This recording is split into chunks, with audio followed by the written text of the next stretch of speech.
Welcome to the Personal Brand and Leadership Podcast.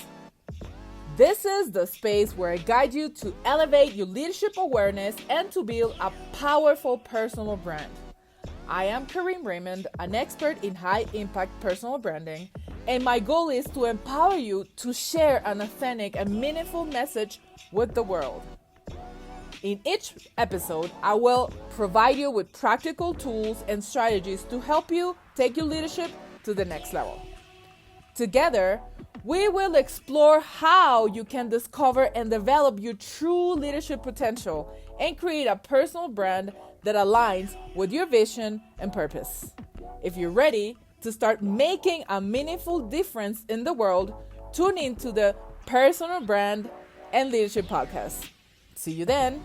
Hello, friends. Today I am, as always, very excited for the guest that we have. And I would say, I'm going to introduce to you Vienna Jasmine. And she's one of the few people that I can share in my entire journey who has been there with me when things are not looking the best. And at the same time, the work that she's done with me and the support has really touched my soul to this day. You know, I always remember the things that I learned from her. I practice a lot of the things that I learned from her, and I am so excited to be able to share her with all of you. So I'm gonna do the proper introduction. Vienna Jasmine is a certified psychosynthesis coach and transpersonal guide, is a ritual practitioner, is a coach and a trainer for over a decade now. Also has a background in emotional mastery, qigong, reiki, a lot of indigenous forms of traditional healing and somatic work. And she has a very intimate experience with healing of trauma for herself and for others, and provides a unique and depth perspective in this human psyche, which I've been, so fortunate to experience myself. And she's been doing that for over a decade now. And she's been working very closely with different entrepreneurs and professionals who really want to go deeper, to go higher. That's how Mm. I will describe it. So thank you so much, Vienna, for accepting the invitation and being here with us today. Oh my gosh, Karim, I'm so excited to be here with you and to have this conversation. Thanks for having me. Yeah, it's such a gift. And one of the other conversations that I had a few episodes ago, I said that along the path, because I met you also through my mentor, Michelle Villalobos, is that at some point I really understood that there is a level of success that we all are capable of accomplishing success, for the worldly purposes, that is not related to learning more, having better business skills, has nothing to do with that. And I would say, and that's my own perspective and my own experience, that to be able to have those kind of results, it requires a level of bravery, because it's a really turning, turning inside and then looking for the things that we might not regularly see and Mm, confronting the things that we don't regularly confront. And mm, that's who you've been for me, Vienna. mm. And one of the things that I want us to kind of like start briefly talking is, how did you end up doing psychosynthesis, and what is psychosynthesis? It's a great question and one that I get asked very frequently. Thank you. Um, and something that's really resonating with me about what you just said before I answer that psychosynthesis piece is this word success. Right? We Hmm. think about this word success, and it really stands out to me because so many of us think of this word success and the desire to experience success, to have success in our lives. And we often think about physical, material success and what that looks like in the material world. And what we don't realize is that success also has to do with a level of fulfillment. It has to do with this experience of feeling fully alive and present and enjoying the moment. It's not only about the material possessions that we have. And Hmm. so, sort of tying this into psychosynthesis as a practice, it's a spiritual psychology, and it's a way of coming online more fully in our lives, of bringing home the parts of us that we have repressed, that we have abandoned, that we have deemed unlovable, in order for us to feel a sense of fulfillment in our lives, a deeper sense of wholeness, a deeper sense of aliveness, and ultimately a very deep experience of healing on a very visceral, emotional, physical, and energetic and spiritual level. Mm, I love that, just hearing you. And would you share a little bit how did you end up doing psychosynthesis? Oh, yeah, absolutely. Yeah. So I found psychosynthesis about 10 years ago. And wow, yeah, I had begun my red road, my spiritual journey, maybe like 4 years prior to finding psychosynthesis. And it was a saving grace for me, truly, meeting people that were practicing healing modalities, breath work, meditation, and eventually medicine circles, not just plant medicine, but also the medicine of nature, the medicine of the moment, people that really had a deep level of reverence for life and experienced life in a way that I had never encountered before. So I was in that world for maybe about 4 years and had started to apprentice with some really beautiful um, people, some medicine people, and I started noticing some patterns. I started noticing that specifically in the plant medicine world, there were a lot of people that were coming and needing deep healing. They were coming to receive this healing, and then they would come back again and again and again. And this was one of the first flags, if you will, for me. I thought to myself, this is very interesting, how frequently people are coming back, and how much is not being integrated here. I really saw that there was an opportunity for Hmm. deeper integration.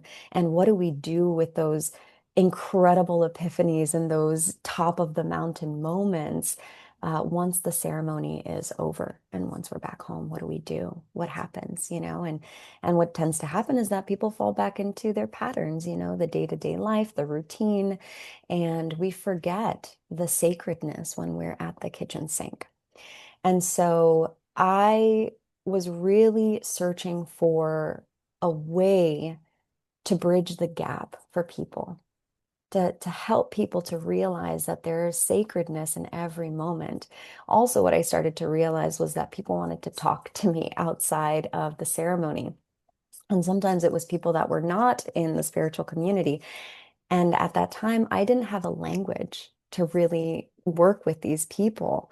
And the language that I had was it was a little too out there for them. The spiritual language, it just wasn't accessible to them. Some people called it quote unquote woo-woo, right? And Hmm. so I wanted a language that would help me to bridge the gap, both to be of service to the people that were attending these beautiful ceremonies and having these healing moments with these elders, and help them to ground those experiences in to create sustainable long-term change. And I also wanted to bridge the gap for the people that were not a part of the spiritual community, but knew that they wanted something more, and give them something to connect to that didn't feel like such a huge leap in a Hmm. direction that they had never been in. Yeah. Yeah. Yeah, I don't remember exactly how was it that I started to being curious about that, but I do remember reaching out to you and being curious about this aspect of, at the time, it was creating my own altar. I don't know if I asked you for that and you recommended it, but one of the things that it stuck there with me is the importance of having that special place and that special moment to from having like pouring my own cup of tea or just admiring nature. So that to me was very important. And is one of the things that I tried in my own ways, of course, to encourage the people that I work with to connect to their own rituals and create Mm. their own spiritual rituals. So what would you say about that, and why would you recommend anyone, and in essence, but I would say mostly who listen to us are professionals or business owners, entrepreneurs. Why would you recommend that? Oh, that's such a beautiful question, Karim, and it really warms my heart to hear that you bring this into your work Yeah. now. Oh man, this is a practice that was first introduced to me. Oh my gosh. Probably from, every teacher that I've ever had, any elder teacher that I've ever had, the importance of creating sacred space, of creating an altar, of doing things with intention. And there's been many reasons, why they've shared with me that this is important along the way. And all of them feel very valid to me.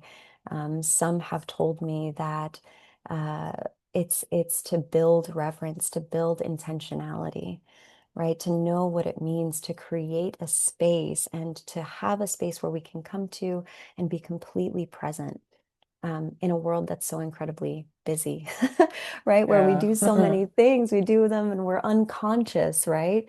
And so just what it means, the importance of being present and coming back to presence and reverence and having, maybe you create an altar and you have things that are important on there for you. For me, I like to honor the elements on my table, on my altar. And so you have these items on in your space that also mean something to you, right? So not only are you coming into presence, you're also coming into the heart. And what kind of tone does that set for the rest of your day? Let's say that you visit this beautiful sacred place in the morning. What kind of tone does that set for the rest of your day? And Hmm. rather than prescribe and tell people, why I do it necessarily, I really like to encourage my clients to try it out and to see what changes for them. Try it out for 3 days and see what changes, Hmm. coming to this place, having this place that's just yours for presence, for reverence, for intentionality. Maybe it's a place that you come to and you set an intention on a daily Hmm. basis, but there's endless reasons and endless benefits for this being a practice. Yeah, Hmm. I'm very, very And grateful what for have you seen in people that you've worked with that have that done made this. available? Yeah, that's been available for them. Immediately what comes to mind is spaciousness. It's Hmm. spaciousness. We don't realize how quickly we're moving on a day-to-day Hmm. basis. Many of us wake up, we open our eyes, many of us reach for our phone, or we roll out of bed, we go into the bathroom, make a cup of coffee. And so from the very first moments that we're awake in the world, we're moving, we're on the go, we're doing. And when we create a sacred space, this is a space for being. Hmm. And when we make a Yeah. commitment to come to this place for being, it creates a little pause, a little taste of being in the day. And eventually that we want that space to grow, right? You get a taste of that spaciousness and it's such a beautiful thing. Yeah, so I would say a lot of spaciousness, presence, people coming to their work with deeper intentionality, a deeper capacity to be patient, to listen more fully. And Hmm. these are important things, especially if you're a coach in the world and, in the field of service. Being in your center is so important. So yeah, these are definitely some of the Yeah, benefits. that's lovely. And Yeah, I would say also that's the place to listen for the right answers, right? yeah, Because sometimes, at least it was for me, I wanted someone else to give me the answers. I wanted something else. It was always external. And right. when I started to create this rituals or this traditions, like own traditions, I think I am more capable now to hear the answers myself, and Yeah. to have that certainty of, yeah, this is the right thing, rather than, oh, somebody told me to do it, therefore I'm gonna do it. So that Hmm. I will add that, to me, that was the biggest benefit. That's beautiful. Absolutely. Hmm. A question that comes up frequently in the work that I do is what is the difference between the voice of my intuition and the voice of my fear? How do I Mm. know? Or how do I widen the channel for more intuition to come through? That inner guide. And it's very, very challenging to hear the voice of our intuition if there isn't spaciousness, if there isn't stillness, right? So those Mm-hmm. magical moments that many of us we're searching for, we're wanting more of, that feeling of aliveness and fulfillment and joy often comes in moments of deep presence, Mm-hmm. right? And Yeah. so, yeah, I love that you said that. It's very true. Yeah, also a place to listen for Awesome. the answers. Yeah. Mm. And the other thing that I would like to ask you a little bit about, and that's also something that you do, and is related to somatic work, right? And the importance of um, learning how to experience the experiences rather than wanting to do something with that. So why won't you share a little bit about us, what the somatic work is, and how someone who is in the business world, professional world, could see a benefit or a gift from that practice? Yeah, this is a great question. So, first of all, I'll say that the aha for me around somatic work and the importance of it came from some very personal experiences of recognizing that there's only so much work that we can do in the mind Mm-hmm. until many of us, I will say, will hit a ceiling. There's only so much that we can do in the mind before, there are energies that are sort of stuck in the body. The nervous system um, is still going to react to something, even if consciously we're thinking something different. The body has its own reactions and it remembers it. The patterns and the ways that we behave, the stories, the experiences that we've had, those things are stored in the body. The body is incredibly intelligent. And so, for example, in business, right? Something that many of us experience in business is, maybe stories around money, fear around selling, self-doubt, right? Confidence. Like these are things that are actually stored in the body. The way that we feel Mm-hmm. about ourselves, the tension that comes up when you think about making a sale or pitching something, that is something that exists in your body. And so, yes, the mindset work is incredibly important, right? To get that story um, right. I don't want to say right or wrong here, but maybe repatterning some stories there. And there's a lot that still exists in the body. So the somatic work is deeply important so that we can reorganize our nervous system to be able to show up differently for those conversations. Because Mm-hmm. as we know, the majority of the communication that we have with other people, with our clients, it's actually nonverbal. And so even if Mm-hmm. we're saying one thing, they might be picking up an energy that's very different than that. And that energetic isn't actually going to change unless you move toward the body, unless you, Mm-hmm. right, start working with your system. So, yeah, yeah. Mm-hmm. Okay. And how does someone does somatic work? Is you can do it someone, you can do it your own. How does it actually looks like? Yeah, definitely. So, one of the beautiful things about somatic work is that there are so many different kinds. Practitioners will work differently with somatic work. I've worked with many different types of healers and body workers, and so it depends on who you're working with, and Mhm. potentially how deep you're wanting to go. And so for somebody that was wanting to explore somatic work, I would first say, step one is to begin to come into communication with your own system. Can we slow down enough just to check in and to scan what's going on right now? How is my body feeling?